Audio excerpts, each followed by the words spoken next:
All right, everyone, it's time for the Nothing Sacred interview.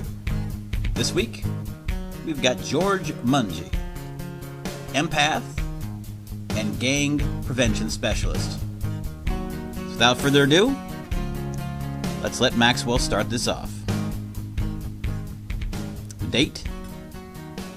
23rd, I believe. Yep. No, 20th. Never mind. Anyway, here's Maxwell.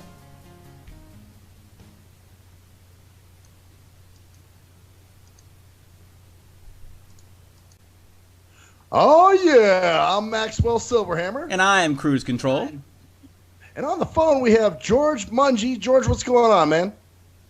How you gentlemen doing tonight? We're good. Trying to figure out these technical issues. You got to love it. Every time you think something's going to happen, and work out well, and then,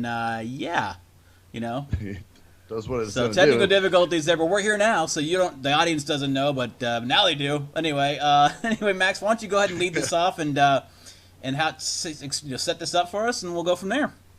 Well, George, man, has got his hand in a lot of stuff, including the spiritual world. He's an empath. I actually met him at that Empaths Unite group that I talked about on here a couple months ago. And also, he does gang intervention. So, did I nail it, George? Is that about right? Yeah, pretty much. I mean, mongeman.org was created back in 2006 in Loudoun County, Virginia, where I was working with high-risk gang members and community youth in the high schools and middle schools, trying to reroute their lives and giving them an opportunity to change their lives. So let me ask you this, because, I've dealt with you before. Do you use your no bullshit technique with them too? Yeah, pretty much. I mean, it's straightforward. My background is I'm a former gang member, drug dealer, and addict out of the Bronx. So I grew up in the streets. I've been through a lot, seen a lot, worked with a lot. So when I deal with these young folks, I deal at their level. That's the only way I could probably reach them. And for the most part, I have reached them is by, coming straight forward, no holds barred, no bullshit, straightforwardness and to the point. And then gradually, once we start developing a relationship, I try to change their views, change their aspect of how they present themselves and how they see life, and hopefully, have the opportunity to better themselves. And I have quite a few, individuals that I worked with that I still stay in touch with through Facebook. I have individuals that I've lost. I have individuals who have passed away due to wrong decision making, but it's all part of life. Yeah, that's true. Yeah, that's crazy. Well, and I guess there is some good and there is some bad. I guess not every story is a success story, right? Well, that's correct. I mean, they say if you save one kid, you've done your job.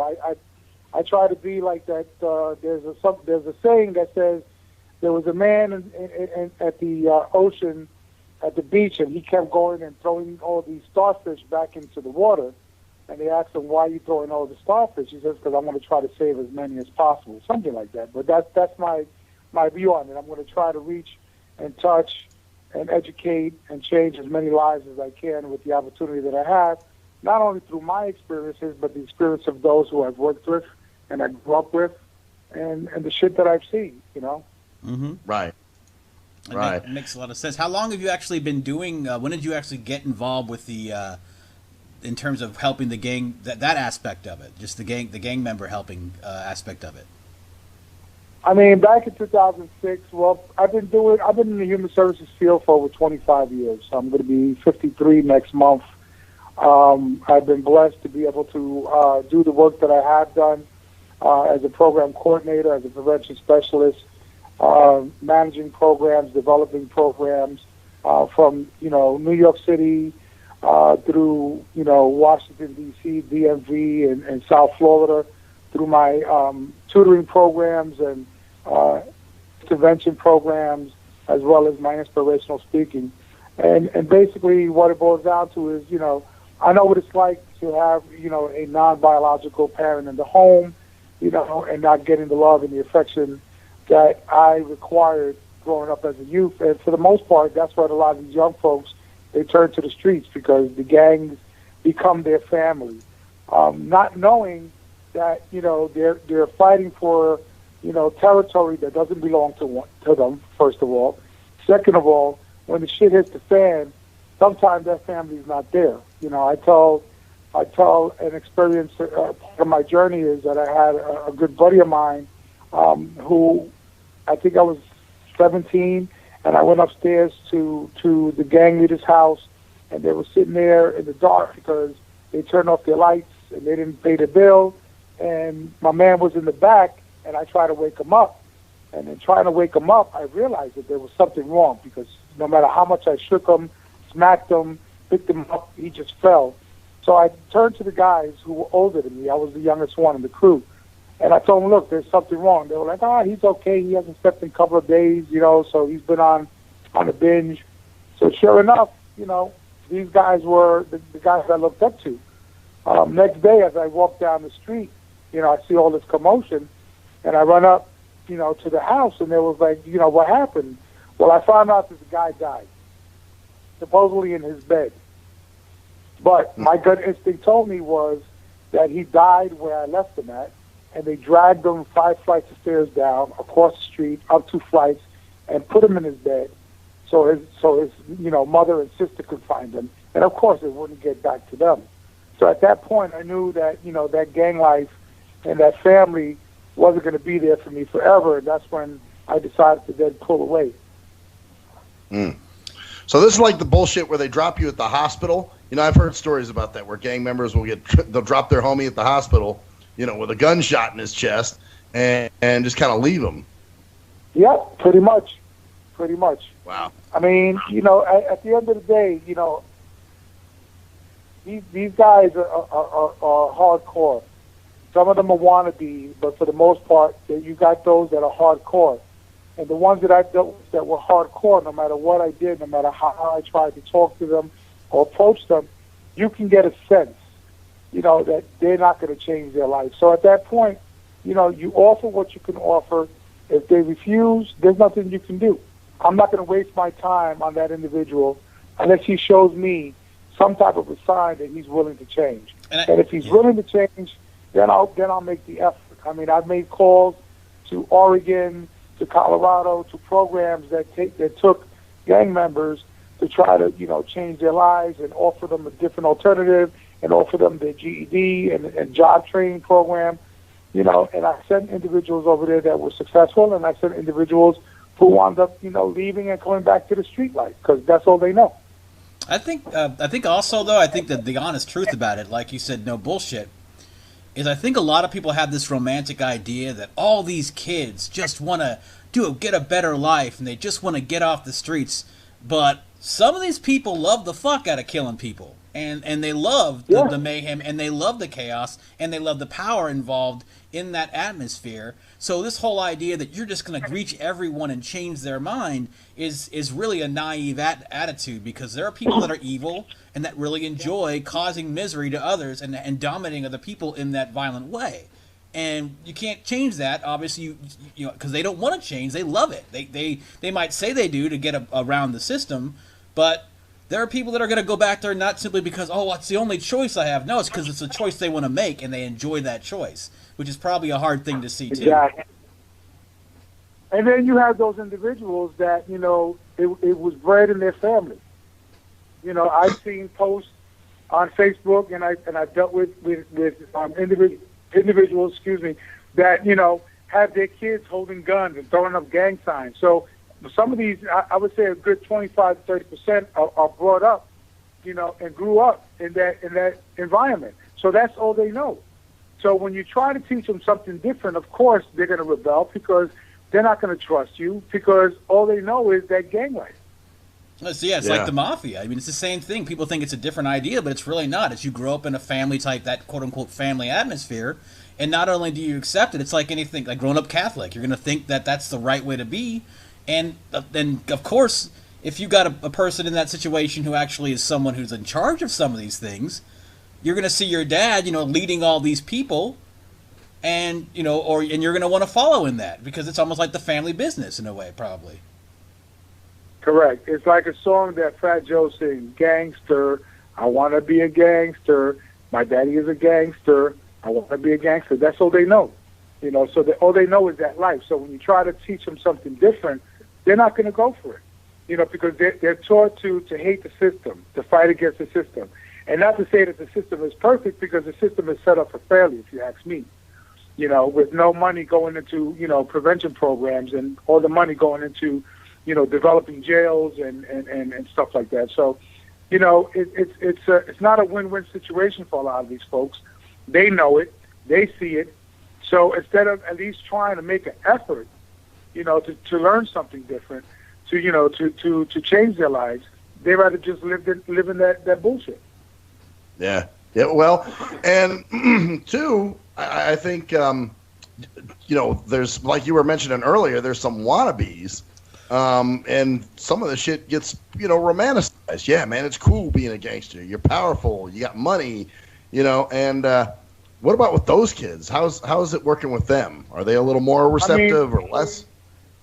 I'll give you an example. I tell a story. If you take a kid out of the Bronx projects or New York City projects that grew up in that environment but was a punk, was beat up on, was picked on, and you pick them up and you throw them in an urban area like, let's say Virginia, Oklahoma, or Kalamazoo, and he acts the way that, he grew up, seeing things, people are going to think that this guy is the real deal hardcore.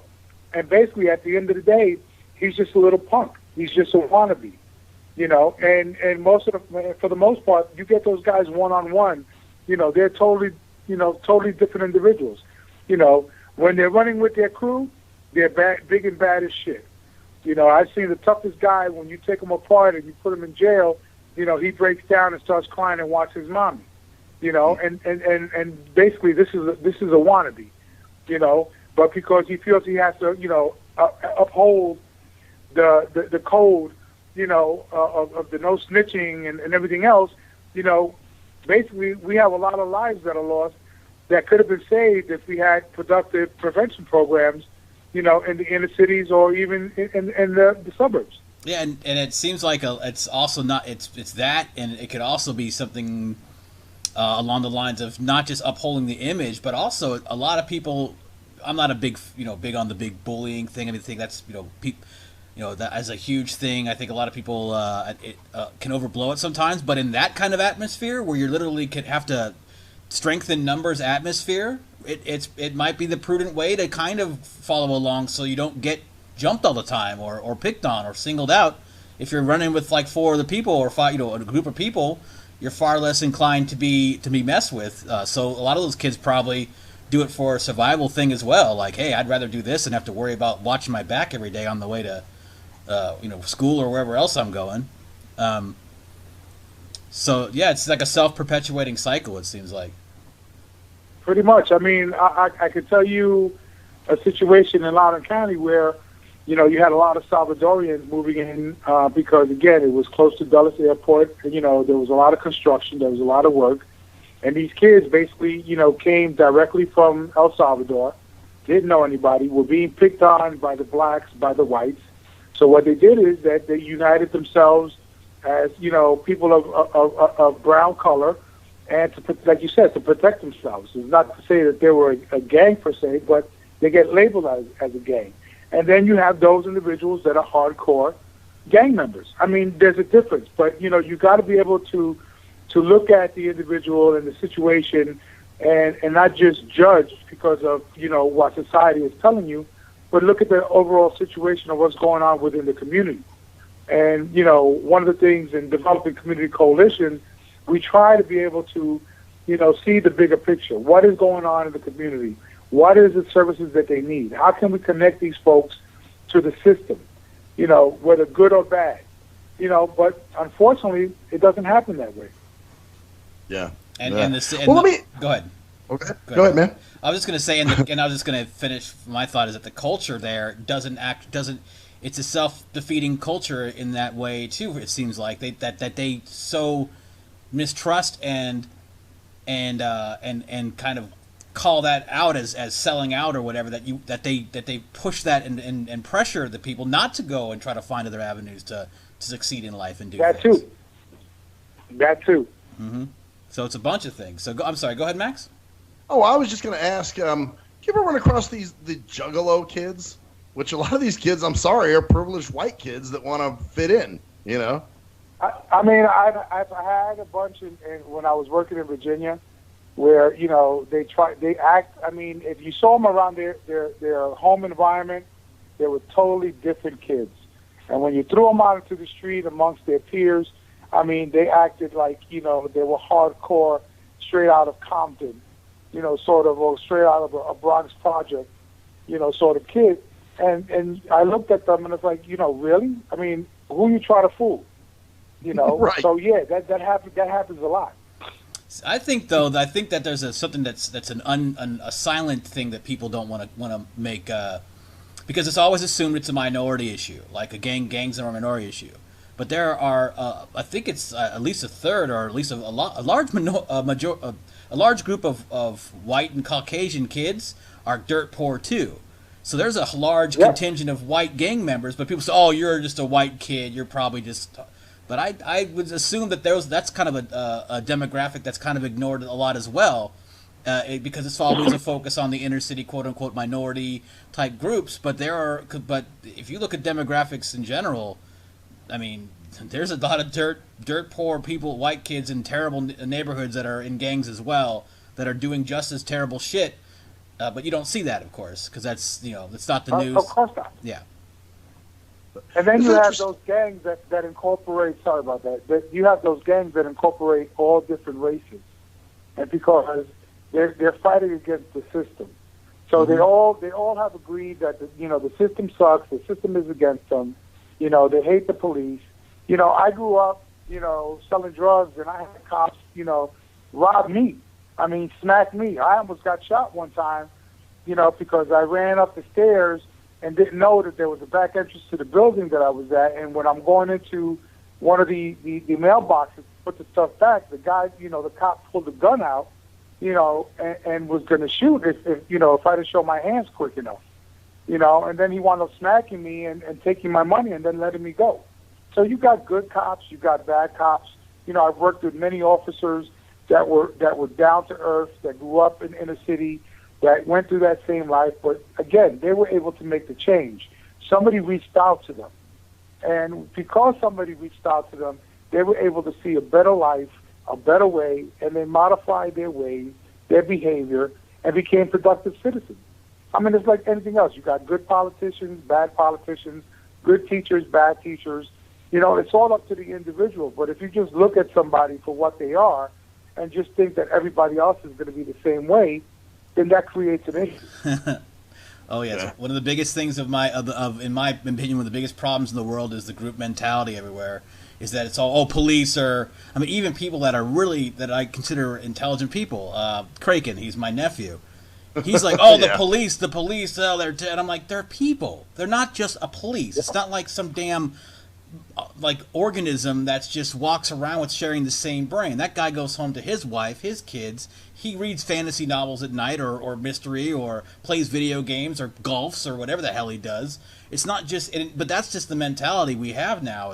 It's almost like a gang mentality across everything now. Like you're Republican, you're an asshole. You're Democrat, you're an asshole. It's so prevalent now that it's almost. Well, you know what, man? It's kind of the prison institutional mentality, because in prisons you have what's called a car, and everybody's in a car. So it's basically to keep you in line with your group. All the Mexicans hang out with the Mexicans, the Bloods hang out with the Bloods. So it's kind of an institutional mindset too. Yeah, pretty much. So I actually have a question. But, I have a question for you. It's kind of an interesting. You said you've been mainly doing this since 2006, correct? Correct. What is your feeling about the social media and the smartphone revolution and technology in general, and how have you seen that affect the whole gang mentality and culture? Because these kids, obviously, I've got a $60 smartphone. I can get on Facebook for $60. whatever. So all these kids are connected now. Have you noticed any change in the way these things are operated, or the mentality since like this has really exploded since that time? I mean, back in that day when the smartphones just started to come out, it was a big thing because, again, they didn't think that, people were looking at the Facebook or at that point MySpace or Black Planet, or Mi Gente. So all of that social media that was going on then, that people posting stuff, didn't realize that eventually the feds wound up going and being able to go into those accounts and then realize who's who and tear them apart that way. Nowadays, they're more precautious about it. Yeah, you still got these idiots that post up their pictures holding guns or after robberies, showing the money and showing off. And those are the idiots. That's a small percentage that, is going to happen. They're going to get busted. Like I tell people, stupid is what stupid does. Not everybody's smart. If everybody was smart, who would do the work? So you got to have the different classes of individuals, and some are smarter than others. Some are followers.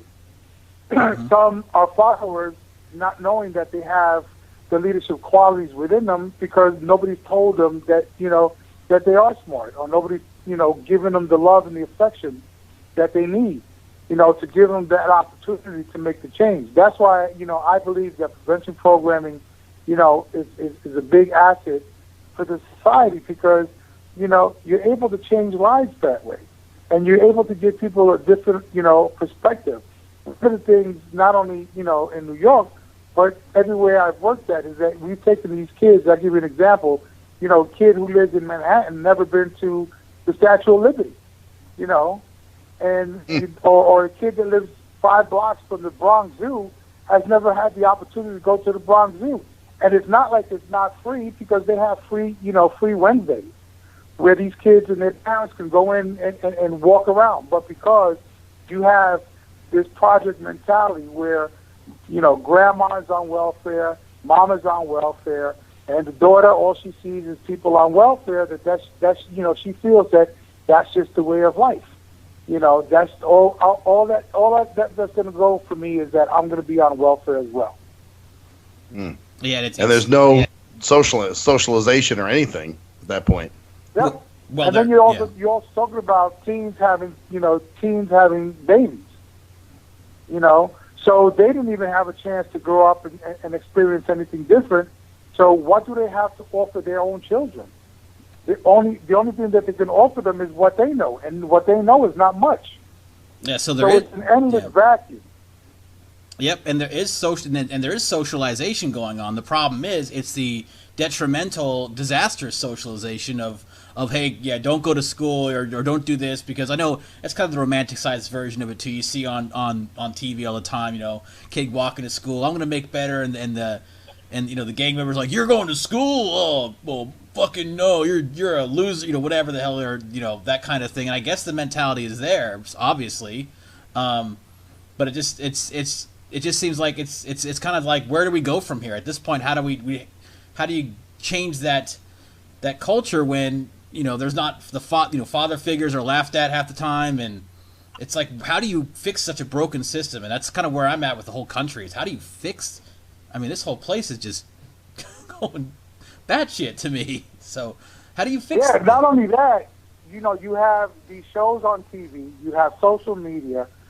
So, I mean, it's like, how every time I go on social media and I see these video clips of these kids fighting or these kids jumping other kids for no freaking reason, it pisses me off. I mean, I automatically delete that shit. Or I post something,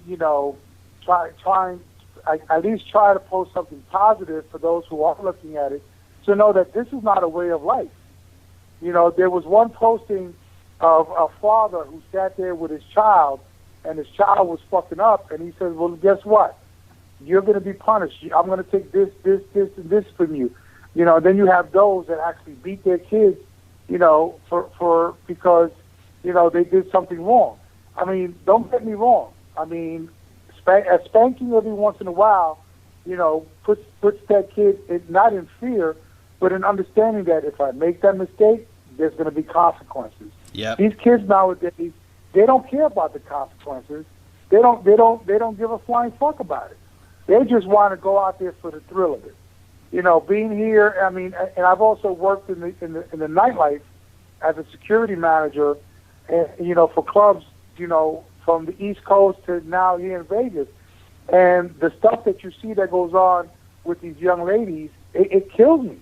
You know, they're dressing up like hoes, and then when you say something to them, they get upset. So then, why do you dress that way? Why don't you have more self-respect? These young guys, you know, when I talk to teenagers, you know, and I do my inspirational speaking, I tell them, he said, you guys, you're out there to just put a notch on your belt. Think about if that was your sister, that was your mother. Oh, that wouldn't happen. I'll kick his ass. Oh, so now how the table turns. So what if that young lady that you just got over on and took her to bed has a brother or a father? How are you going to feel about that? Oh, well, then I got to fight. Yes, I got to fight. I said, but that doesn't make no sense. Listen to yourself.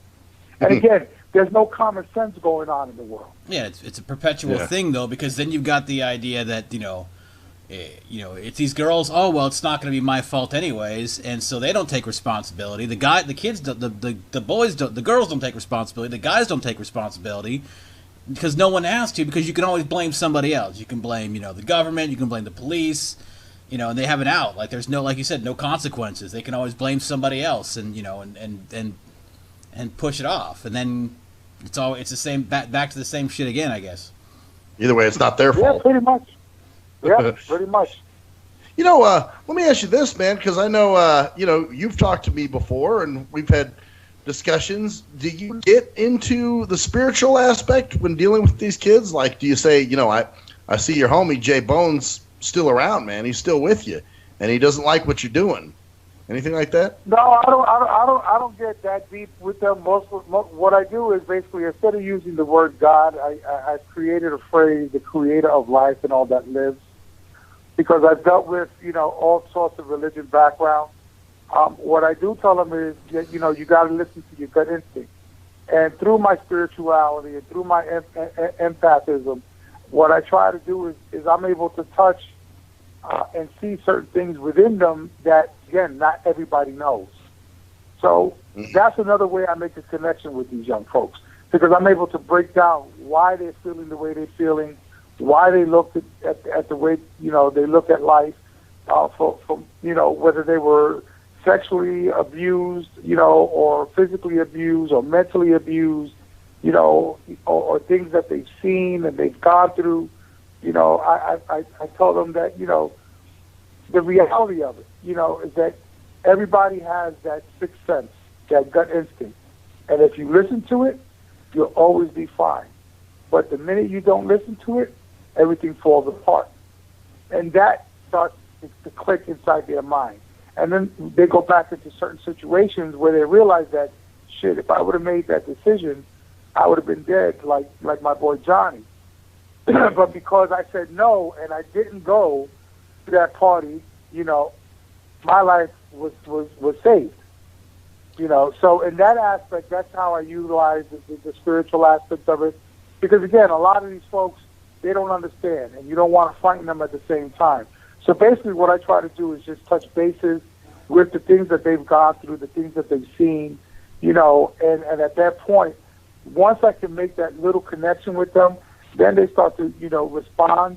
Then I can then, you know, offer them different books, you know, to read, you know, on self-help or spirituality. Because again, you know, religion is a controlled state, where spirituality is an openness and being receptive to everything that's around you. Mm-hmm. You know, and unfortunately, a lot of these young folks are coming from strong religious backgrounds, and of course, they rebel towards that as well.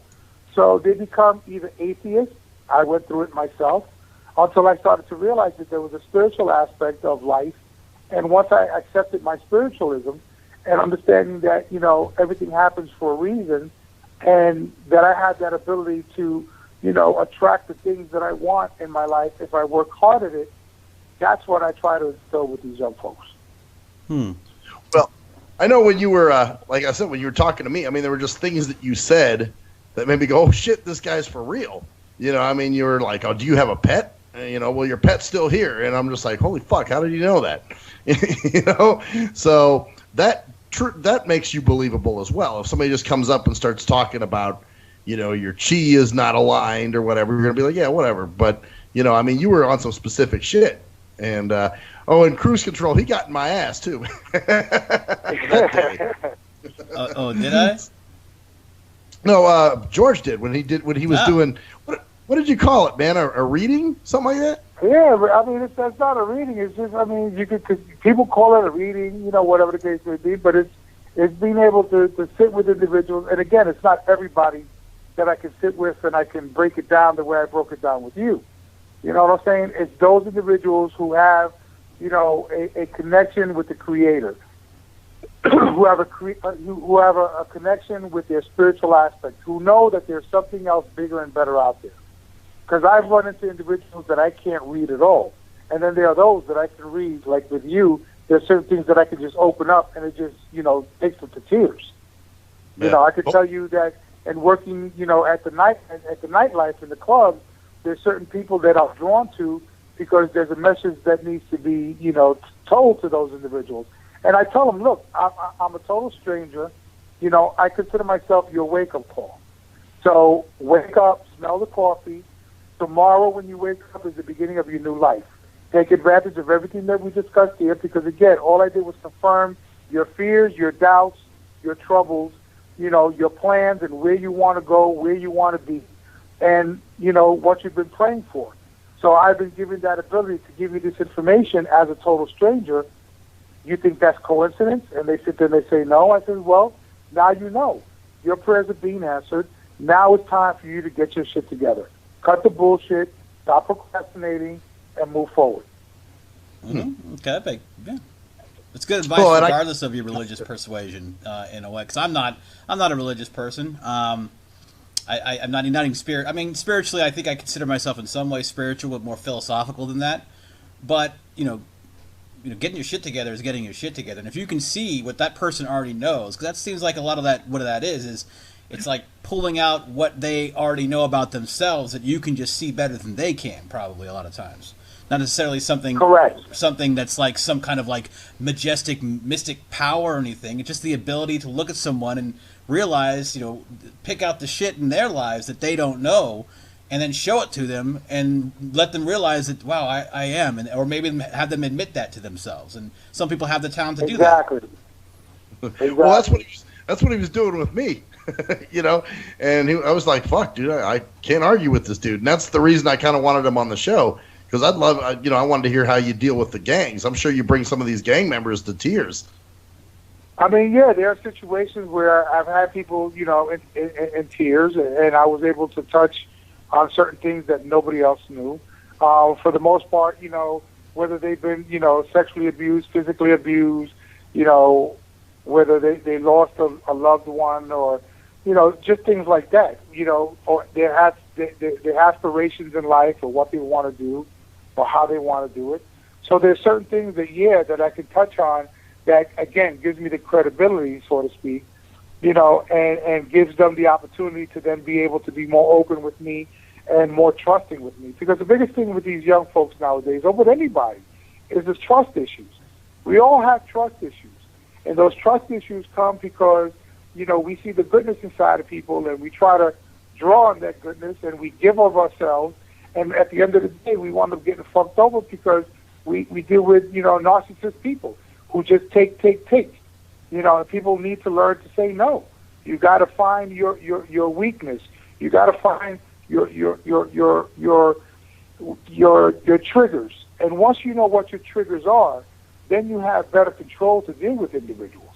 And then again, we're all, you know, so skeptic of our own abilities and our own, you know, smartness that we give our energy and our power to other individuals. And there are people out there that love to take advantage of that. Oh, yeah. And I think another aspect, I've been thinking about this a lot myself, coincidentally enough, haha. I've been thinking about a lot of this myself in terms of just the idea of right now we've got a tendency in this society to say, oh, you're okay regardless of what you're doing and who you are. You're a special person. You're great regardless. But there are some times where it's just like, no, I'm shitty in this way. I'm shitty in this way, and I need to learn how to fix myself and fix the shit I'm dealing with because I'm not up to par in my own mind. Because it's like this idea like, well, no, you shouldn't feel bad about yourself. Sometimes you should really feel shitty about yourself. Sometimes you should look at yourself and say, you know what, I need to get my shit together. And this, it's like this idea that, no, you love who you are regardless, warts and all. Yeah, in a way, but also realize that if you really love yourself, you're going to try to remove those warts. You're not going to try to keep those around and like love them. You're going to better yourself. And I've been getting to that point lately where you look at yourself and go, all right, I know, and I'm not talking about better yourself by some other idea. I'm talking about finding your own idea of how you want to be, and if you're not meeting that standard, then you better do something about that and fix that shit. Because if you're not meeting your own standards, then you better. Who else's are you going to meet, right? So, right. Pretty much.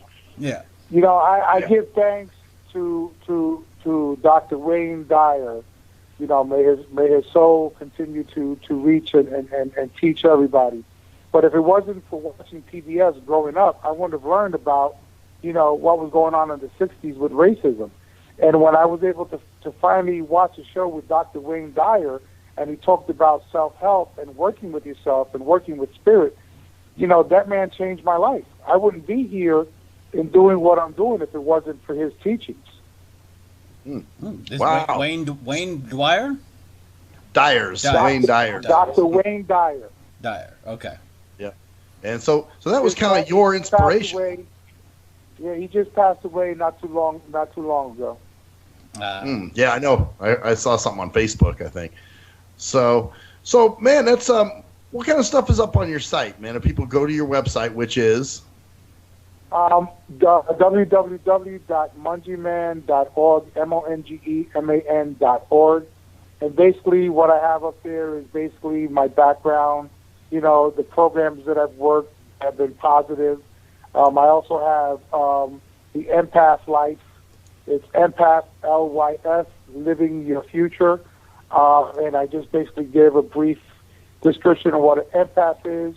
It has my links for my Facebook page, my Gmail, my Google Plus, my Twitter, my LinkedIn, which gives you more information on my background and what I've done. I recently just posted up a video up on YouTube.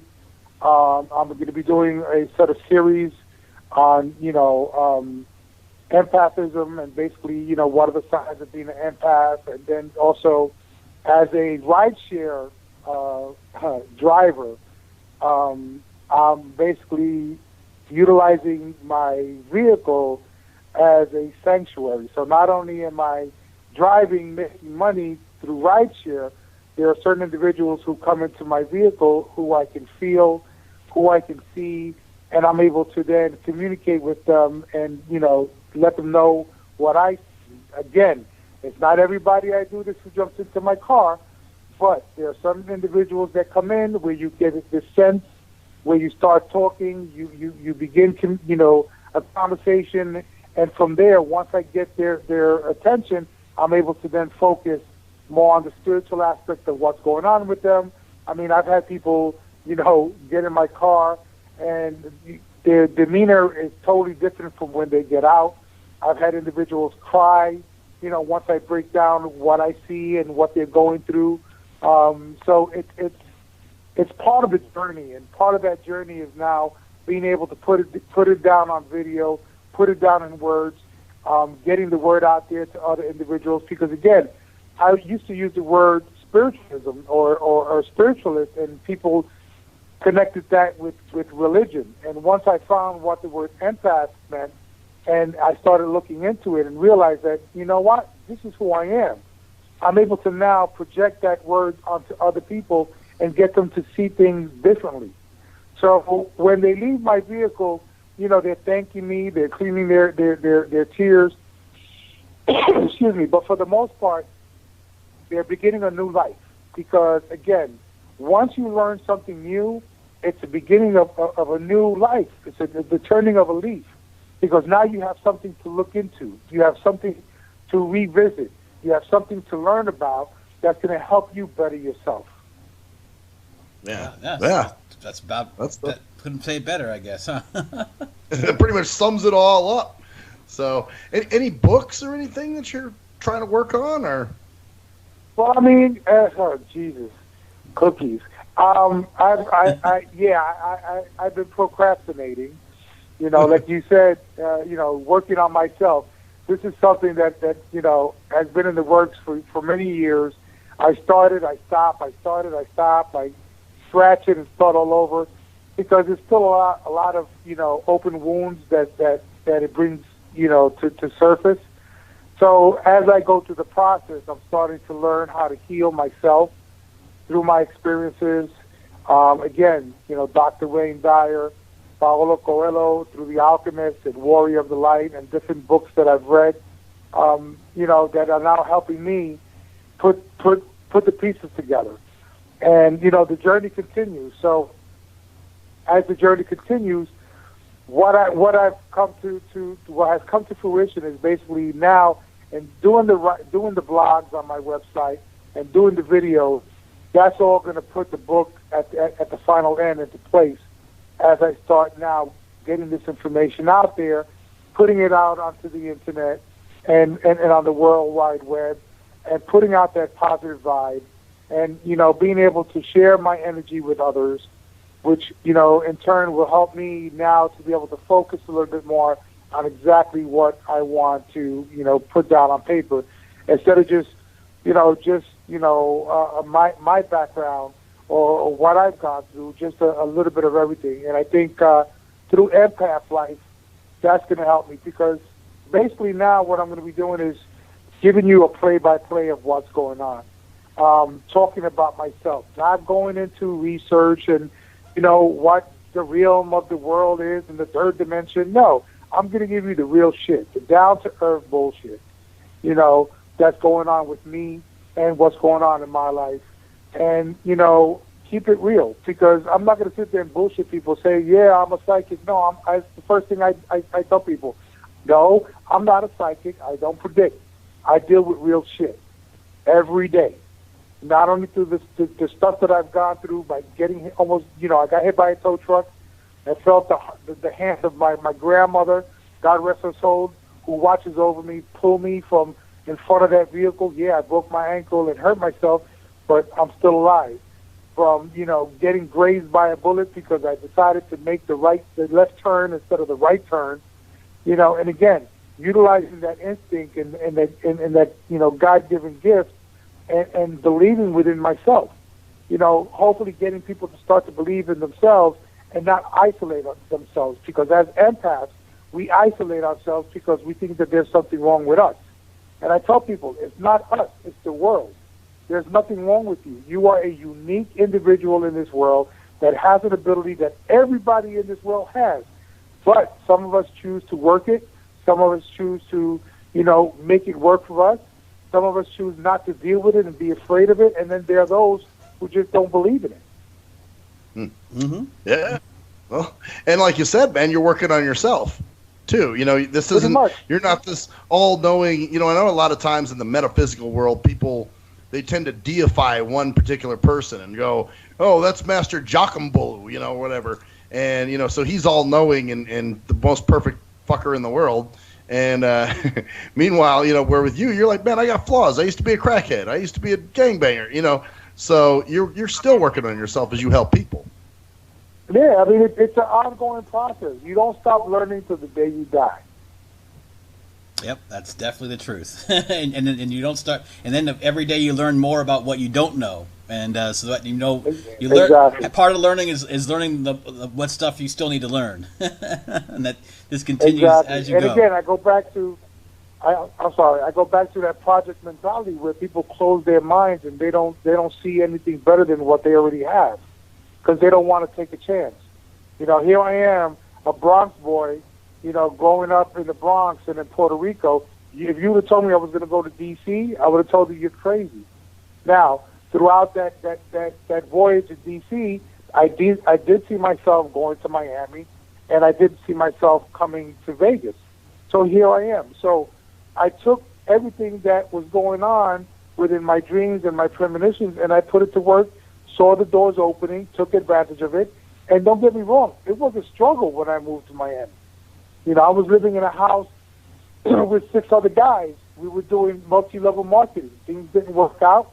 Shit. I got really sick, and I was able to, meet somebody who, I tried to develop a relationship with. It didn't work out, and I was able to get myself back on my feet. Same thing coming down to Las Vegas. I came down here to open up one of the new hotels. Things didn't work out. My first year here was holy terror. But I'm a hustler. I'm a fighter. I'm not going to just give up. I'm not going to always knee. Yeah, we all go through that depression state. But, if you don't fight for what you believe in, for what you want to do, then you're going to stay stuck.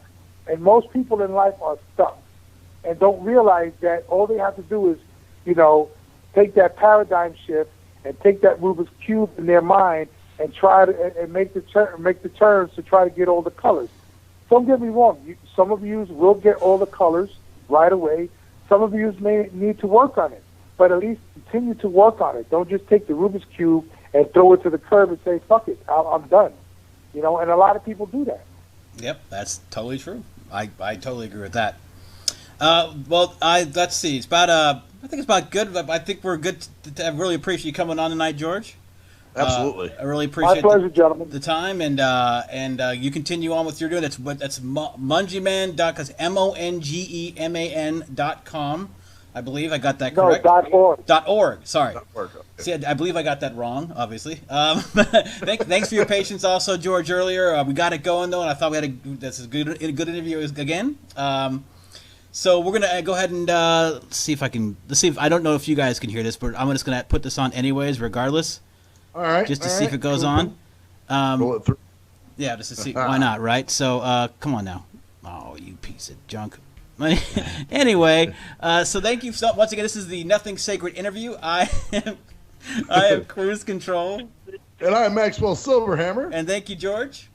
Thanks, George. Not a problem, gentlemen. All right, you guys have a great evening. Once again, this is the Nothing Sacred interview. It'll be up in well, you guys will see this already, but we'll talk to you guys soon. Show's coming up soon.